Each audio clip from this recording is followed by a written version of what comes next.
আমি চৈতালি একদিন রাতে আমি যখন একা শুয়েছিলাম তখন আমার মামা আমার কাছে এসে আমার চাদরের ভিতরে ঢুকে পড়েছিল এবং আমার কানের কাছে এসে আস্তে করে বলেছিল, ভাগ্নি, আজকে একটা নতুন জিনিস শিখব। আমি বললাম, মামা, তুমি আমায় কি শেখাবে? মা বলল, তোমায় আজ এমন একটা জিনিস দেখাব যা কাউকে বলা যাবে না। তারপর মামা বলল, কাল তোমাকে শেখাব। তারপর দিন পর পুলিশকে দিয়ে আমার সঙ্গে রোজ রাতে আমার নিজের মামা আলগা পুরুষ মানুষদের আমার ঘরের ভিতরে নিয়ে আসত এবং সারা রাত আমার মামা 2-3 জন পর পুরুষ মিলে আমার সঙ্গে সারা রাত। আমার সঙ্গে কি করেছিল বন্ধুরা, তোমরা জানলে ঠিক থাকতে পারবে না। আসলে আমি গ্রামের একজন গরিব ও অশিক্ষিত মেয়ে ছিলাম। বাবা মারা যাওয়ার পরে 2 বছর ধরে আমার মামাই আমাদের সংসার চালিয়ে দিচ্ছিল। না হলে তো আমরা মা ও মেয়ে না খেয়ে মারা যেতাম। তাই আমাকে খুব ভালোবাসতাম, খুব বিশ্বাস করতাম। এদিকে আমার 20 বছর বয়স হয়ে যাওয়া সত্ত্বেও আমার মা তো কোনোদিন আমার বিয়ের জন্য কোনো রকম চিন্তাভাবনা করত না। সে শুধু একটাই কথা বলতো, তোর মামা না থাকলে তো আমাদের পেট ভরত কি করে। কিন্তু আমার বিয়ে দেওয়ার ব্যাপারে একবারও চেষ্টা করত না বা কোনোরকম কোনো কথাই বলতো না। আমার মামা যখন 2 বছর ধরে আমাদের সংসার চালিয়ে দেয়, তারপরে একদিন মামা হঠাৎ করে আমাদের বাড়িতে এসে আমাকে বলল, আমার জন্য নাকি একটা অনেক বড় খুশির খবর আছে। মামা নাকি দিল্লি শহরে আমার জন্য একটা চাকরির ব্যবস্থা করেছে। মামার কথা শুনে তো আমার মা ভীষণ খুশি হয়েছিল, কিন্তু আমি নিজে অনেক বেশি ভয় পেয়েছিলাম। কারণ আমি অনেক গরিব ও অশিক্ষিত মেয়ে ছিলাম এবং জীবনে কোনোদিন শহরে যাইনি। তাই শহরের পরিবেশটা যে কেমন সেটার ব্যাপারে কিন্তু আমার কোনো ধারণাই ছিল না। আমি তখন আমার মামাকে বলেছিলাম, মামা, আমি শহরে গিয়ে কি কাজ করব? তুমি আমার জন্য এমন কোনো চাকরির ব্যবস্থা করেছ যে তুমি এত খুশি আছে এবং আমাকে শহরে নিয়ে যেতে চাইছ। এমনকি আমি তো সেলাই ও মেশিনের কাজ জানি না। মামা, তাহলে আমি শহরে গিয়ে কি কাজ করব? মামা তখন আমার কপালে হাত রেখে বলেছিল, আরে পাগলি, তুই এত ভাবিস না। নিজের মামার উপর ভরসা রাখো। আর এত চিন্তা করার কি আছে, আমি তোকে শহরে নিয়ে যাব এবং যেখানে নিয়ে যাবে সেখানকার কর্মচারীরা তোকে সব কিছু শিখিয়ে দেবে। আমি ওখানকার ব্যাপারে সব কিছু খোঁজখবর নিয়ে এসেছি। এমনকি কিছুদিন আগে আমি নিজে গিয়ে সেখানকার পরিবেশ দেখে এসেছি এবং তুই সেখানে গিয়ে কিছুদিনের মধ্যে সেখানকার সব কাজকর্ম শিখে যাবে এবং অনেক টাকা মাইনে পাবে। তাহলে তোর মায়ের উত্তর কোনো অসুবিধে বা টাকার জন্য কোনো কষ্ট হবে না এবং তোর জীবনটাও পাল্টে যাবে। অনেক টাকা পয়সা জমিয়ে 1 বছরের মধ্যে তোর বিয়েটাও আমরা দিতে পারব। এমনিতেই তো তোর বয়স 24 বছর হয়ে গেছে এবং বিয়ে দেওয়ার মতো ক্ষমতা তো আমাদের নেই। তাই তুই যখন সেখানে চাকরি করবি সেই চাকরির টাকা জমিয়ে তোর বিয়ে আমিও তোর মা মিলে দিতে পারব। আমার কথা শুনে আমার মা ও তখন আমাকে শহরে পাঠাতে রাজি হয়েছিল এবং মা যখন আমাকে শহরে পাঠাতে রাজি হয়েছিল তখন আমার ইচ্ছে না থাকা সত্ত্বেও কিন্তু আমি আমার মামার সঙ্গে শহরে যেতে রাজি হয়েছিলাম। যেহেতু আমার মা চেয়েছিল আমি যাতে শহরে যাই, আসলে আমার বাবা মারা যাওয়ার পর থেকে কিন্তু আমার মামা আমাদের বাড়িতে থাকতেন। কিন্তু কোনোদিন স্বপ্নেও ভাবতে পারেনি যে আমার মামা আমার সঙ্গে এইরকম বিশ্বাসঘাতকতা করবেন। বাবা মারা যাওয়ার পরে আমি তোমাকে বাবার মতো করে মনে করতাম, কিন্তু স্বপ্নেও ভাবতে পারেনি যাকে আমি বাবা মনে করব সে আমার সঙ্গে এরকম করবে। মামা ও মায়ের কথা শুনে আমিও তখন শহরে যাওয়ার জন্য খুব উত্তেজিত ছিলাম এবং 2 দিন পরে আমার মা আমাকে মামার সঙ্গে শহরে পাঠিয়ে দেয়। জীবনে প্রথমবার শহরের পরিবেশ দেখেছিলাম এবং খুব ভাল লেগেছিল, কিন্তু জানতাম না যে এই ভাল লাগার মধ্যে আমার জীবনের খারাপ দিনটা এগিয়ে আসছে।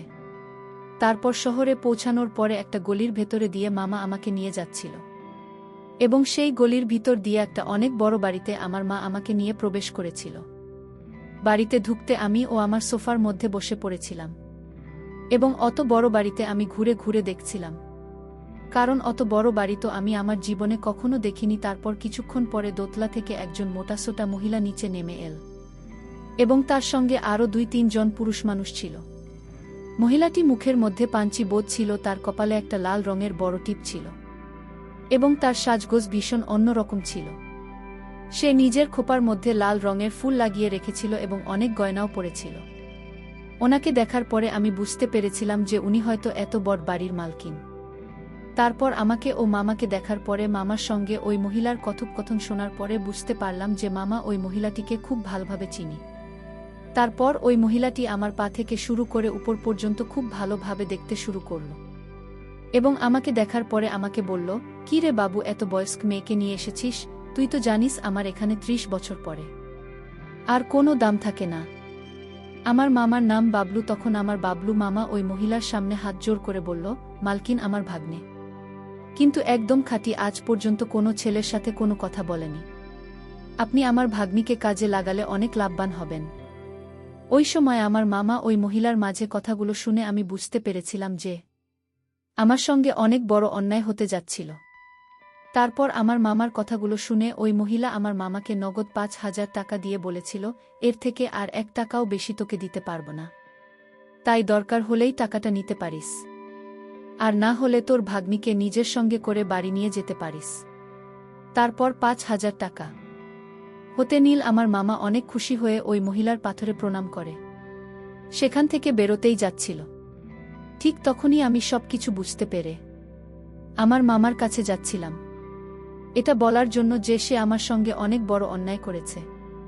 কারণ আমার মামা আমাকে সেখানে ওই মহিলার কাছে বিক্রি করে দিয়েছিল। আমার নিজের মামা আমাকে ৫,০০০ টাকার জন্য বিক্রি করে দিয়েছিল। তারপর আমি যখন ওই বাড়িতে থাকতে রাজি হয়নি, তখন ওই মহিলা তার ছেলেদের দিয়ে আমাকে ধরে নিয়ে গিয়ে উপরের ঘরে বন্দি করে রাখতে বলেছিল।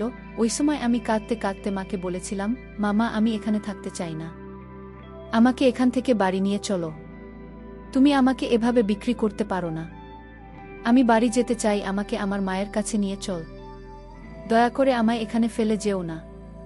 কিন্তু আমার মামা তো আমার দিকে আর ফিরেও তাকায়নি এবং সেখানে আমাকে রেখে চলে গিয়েছিল। তারপর ওই মহিলাটি যখন আমাকে একটা ঘরে বন্দি করে রেখে দেয়, তখন আমি অনেক বেশি অস্থির হয়ে পড়েছিলাম নিজের বাড়ি ফিরে যাওয়ার জন্য, এবং আমি ভয়ে জোরে জোরে কাঁদতে শুরু করেছিলাম। কারণ স্বপ্নেও ভাবতে পারিনি যে আমার নিজের মামা আমাকে শহরে নিয়ে আসার পরে এমন একটা জায়গায় বিক্রি করে দেবে। তারপর সেদিন সারাদিন আমাকে ঘরে বন্দি করে রেখেছিল। তারপর সন্ধ্যাবেলায় ওই মহিলাটি নিজে আমার ঘরের ভিতরে এসেছিল, যে মহিলাটিকে ওই বাড়ির সবাই কিন্তু মালকিন বলে ডাক। আমি তো ওনাকে দেখা মাত্রই অনেক জোরে কাঁদতে কাঁদতে ওনার হাতে পায়ে ধরে বললাম, মালকিন আমাকে এখান থেকে বাড়ি যেতে দিন, আমি এইসব কাজ করতে পারবো না। মালকিন তখন আমাকে জোরে পিছন দিকে ঠেলে দিয়ে বললেন, প্রত্যেকটা মেয়ের এসব নাটক আমাকে দেখতে হয়, তাই তোকে বলে দিচ্ছি আমার এখানে বেশি নাটক চলবে না। একটু পরেই কিন্তু বিদেশি মেহমান আসবে এবং ত্বকের সাথে খুব সুন্দর করে সাজিয়ে দেবে এবং ভালোভাবে সুন্দর করে তৈরি হয়ে থাকবে, আর আমার মেহমানদের খুব খুশি করবি, এর বদলে তুই অনেক টাকা পাবি, তোকে তো আমি ফ্রিতে কাজ করাব না, তাই এসব কান্নাকাটিও নাটক করা বন্ধ কর। আর একটা কথা ভালো করে শুনে রাখো, এখান থেকে আজ পর্যন্ত কোনো মেয়ে কিন্তু পালাতে পারেনি, তাই তুইও পালানোর চেষ্টা একদম করবি না, নইলে কিন্তু খুবই খারাপ হবে। সেদিনের থেকেই আমার জীবনের সব কিছু পাল্টে যায়। আমি যেটা কোনোদিন স্বপ্নেও ভাবিনি সেটাই আমার সঙ্গে হয়েছিল। তারপর সেদিন রাতের বেলা আমার ইচ্ছে না থাকা সত্ত্বেও একটা ৫০ বছর বয়স্ক মানুষ আমার সঙ্গে সারা রাত, এমনকি ওই লোকটা যখন আমার ঘরের ভিতরে প্রবেশ করে, তখন আমি প্রথমেই ৫০ বছরের লোকটার সামনে হাত জোড় করে অনেক কাকুতি মিনতি করেছিলাম, কিন্তু ওই ৫০ বছরের লোকটা আমার কোনো কথাই শোনেনি। সেদিনের পর থেকে আমি অনেক চেষ্টা করেছিলাম ওই বাড়ি থেকে পালানো, কিন্তু আমি পালাতে পারিনি। এমনকি ঘরগুলোতে একটা জানালা ছিল না, এবং সে দিনের পর থেকে প্রত্যেক দিন নতুন নতুন লোক সারারাত আমার সঙ্গে। এভাবে প্রায় ১ মাস হয়ে যাওয়ার পরে আমি বাধ্য হয়ে এটা কি আমার ভাগ্য বলে মনে করে নিয়েছিলাম। তারপর ১ মাস ওই বাড়িতে কেটে যাওয়ার পরে শহীদুল নামে একটা ৩৫ বছরের লোক আমাকে দেখার পরে আমার সঙ্গে সময় কাটাতে চাইত এবং শেষ সপ্তাহে ৪ দিন করে আমাদের বাড়িতে আসত এবং আমার সঙ্গে সারারাত সময় কাটান। এইভাবে ধীরে ধীরে শহীদুলের সঙ্গে আমার বন্ধুত্বের সম্পর্ক তৈরি হয়, কারণ সে সবার চাইতে অনেকটাই আলাদা ছিল। কিন্তু শহীদুল অনেক সময় টাকা দিয়ে শুধুমাত্র আমার সঙ্গে নিজের মনের কথাগুলো বলতে আসত এবং সারা রাত ধরে আমার সঙ্গে গল্প করত। সে যখন আমার কাছে আসত তখন নিজের দুঃখের কথাগুলো বলত। আসলে তার স্ত্রী তাকে ছেড়ে একটা পরপুরুষের সঙ্গে পালিয়ে গিয়েছে এবং তারপর থেকে সে নিজের মনের কষ্ট দূর করার জন্য এই বাড়িতে আসে এবং ধীরে ধীরে আমাদের মাঝে অনেক ভালো বন্ধুত্বের সম্পর্ক তৈরি হয়। এতটাই হয় যে সেদিন না থাকতে পেরে আমি নিজের মনের সব কথা কিন্তু শহীদুলকে বলেছিলাম যে কিভাবে আমার নিজের মামা শুধুমাত্র ৫,০০০ টাকার লোভে আমাকেই বাড়িতে বিক্রি করে দিয়ে চলে গেছে। এভাবে আমার প্রায় ওই বাড়িতে থাকতে ৭ মাস হয়ে যায়। তারপর সেদিন যখন শহীদুল বাবু আমাকে একটা কথা বলেছিল তখন আমি ওই কথাটা নিয়ে অনেক ভেবেছিলাম। আসলে শহীদুল বাবু আমাকে বলেছিল তোমার মামা না হয় তোমাকে এখানে বিক্রি করে দিয়ে চলে গেছে, কিন্তু তোমার মা কি তোমার একবারও খোঁজ খবর নেওয়ার প্রয়োজন মনে করেনি? এতদিন হয়ে গেছে, তোমার মা তো তোমাকে দেখে যেতে পারে।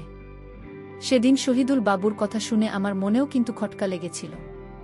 ওদিকে শহীদুল বাবু অন্য পুরুষদের হাত থেকে আমাকে রক্ষা করার জন্য প্রত্যেকদিন রাতে মালকিনকে অনেক বেশি টাকা দিয়ে আমার সঙ্গে গল্প করত। এবং এইভাবে আমি যখন একদিন মা হয়ে যাই তখন আমি খুব ভালোভাবে জানতাম যে শিশুটি কার। আমি যখন মা হয়েছিলাম আমি আর বাড়ির কাজ করতে পারতাম না। তারপর ১০ মাস পরে যখন আমার বাচ্চা হয়, তখন আমার বাচ্চা হওয়ার ১ মাস পরে আবার মালকিন আমাকে কাজে লাগিয়ে দেয় এবং আমি একটা কন্যা সন্তানকে জন্ম দিয়েছিলাম। এবং এতদিন পরে যখন আমার প্রথম গ্রাহক আসে তখন তাকে দেখা মাত্রই কিন্তু আমি তাকে খুশি হয়েছিলাম, কারণ সেদিন শহীদুল এসেছিল। তখন আমি তাকে এটা বলিনি যে আমার সন্তানটা তার সন্তান, কিন্তু আমি তাকে এটাও বলেছিলাম যে আমি আর এখানে থাকতে চাই না, কারণ আমি খুব ভালোভাবে জানতাম যে আমার মেয়ের বড় হওয়ার পরে কিন্তু মালকিন আমার মেয়েকেও এরকম কাজে লাগিয়ে দেবে এবং তার ভবিষ্যৎ তো খারাপ করে দেবে। তাই যেমন করে হোক আমি আমার মেয়ের ভবিষ্যৎ ভালো করার জন্য সেখান থেকে পালানোর উপায় খুঁজছিলাম। এবং সেদিন আমি শহীদুলকে বলেছিলাম যে যেমন করে হোক না কেন আমাকে যাতে এখান থেকে আমার মায়ের কাছে গ্রামের বাড়িতে রেখে দিয়ে আসে, তাহলে তার এই জয় আমি জীবনে কোনোদিন ভুলব না। আমার সব কথা শোনার পর শহীদুল ও আমার সাহায্য করতে রাজি হয়েছে। তার ৩ দিন পরেই শহীদুল মালকিনকে ৩ গুণ টাকা বেশি দিয়ে আমাকে বাইরে ঘুরতে নিয়ে যাওয়ার কথা বলেছিল এবং টাকা বেশি পেয়ে মালকিন মঞ্জুলবাবুর প্রস্তাবে কিন্তু রাজি হয়ে গিয়েছিল। কিন্তু মালকিন আমাকে আগেই বলেছিল যে আমি নিজের বাচ্চাকে যাতে বাড়িতে রেখে যায়, মানে মালকিনের কাছে যাতে রেখে যায়, আমার বাচ্চাটাকে মালকিনের কাছে রেখে যেতে হবে।